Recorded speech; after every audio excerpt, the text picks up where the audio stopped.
30 मार्च 1699 पूज्य गुरु गोविंद सिंह जी ने अपने फॉलोअर्स को अपने घर पर बुलाया और अचानक उन्होंने आह्वान किया, तुम में से कौन अपने भाइयों के लिए, अपनी कौम के लिए अपने सर की कुर्बानी दे सकता है।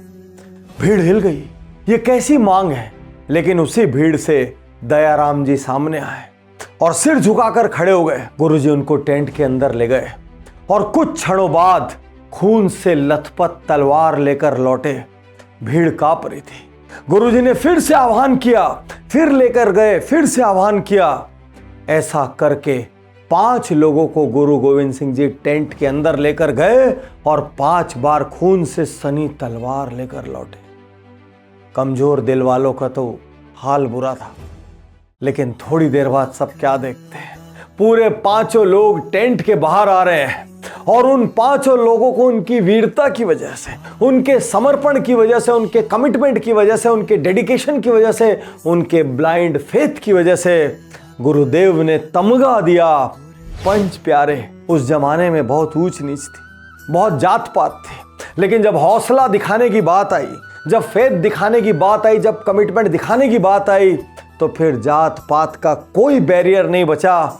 एक तरीके से उस दिन पूरा भारत एक हो गया, समस्त जातियां एक हो गई। और यदि आप उन पंच प्यारों का कॉम्बिनेशन देखेंगे तो उसमें 5 अलग अलग समाज था।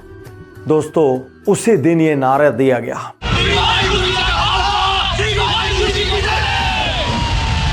और फिर उन्होंने सबको एक सरनेम दिया, सिंह।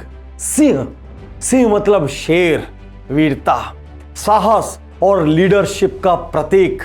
आज सिखों की वीरता का कौन कायल नहीं है।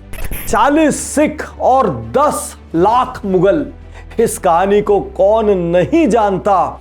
और जब ये पंक्तियां कोई कहता है ना, रग रग में जोश भर जाता है। चिड़िया नाल में बाज लड़ावा, किधर तो मैं शेर बनावा, 1.25 लाख से एक लड़ावा, ता गोविंद सिंह नाम कहावा। और मैं पंजाबियों के लिए हमेशा कहता हूं, जहां भी एक पंजाबी होता वहां कोई भूखा नहीं सोता।